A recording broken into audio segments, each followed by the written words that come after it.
ஈரோடு கிழக்கு தொகுதி எம்எல்ஏ ஈவி.கே.எஸ். இளங்கோவன் சென்னையில் உள்ள தனியார் மருத்துவமனையில் சிகிச்சைக்காக அனுமதிக்கப்பட்டிருக்காரு. மூச்சு திணறல் பாதிப்பு ஏற்பட்டிருக்கதாகவும் அவருக்கு தொடர் சிகிச்சை அளிக்கப்பட்டு வருவதாகவும் மருத்துவமனை வட்டாரங்கள் சொல்லியிருக்காங்க. 75 வயதான ஈவி.கே.எஸ். இளங்கோவனுக்கு தொடர் சிகிச்சை அளிக்கப்பட்டு வருவதாகவும் அவரது உடல்நிலையை தீவிரமாக கண்காணித்து வருவதாகவும் மருத்துவர்கள் தரப்பில் இன்று தெரிவிக்கப்பட்டிருக்கு. அவரது உடல்நிலை சீராக இருப்பதாகவும் சொல்லப்படுது. ஈரோடு கிழக்கு சட்டசபை தொகுதி காங்கிரஸ் எம்எல்ஏவாக இருந்த திருமகன் ஈவேரா கடந்த ஆண்டு காலமானார்.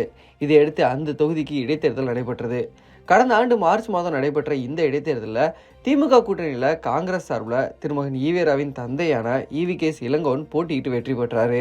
ஈவி.கே.எஸ். இளங்கோவன் 1,10,156 வாக்குகள் பெற்று 66,525 வாக்குகள் வித்தியாசத்தில் வெற்றி பெற்றிருந்தார்.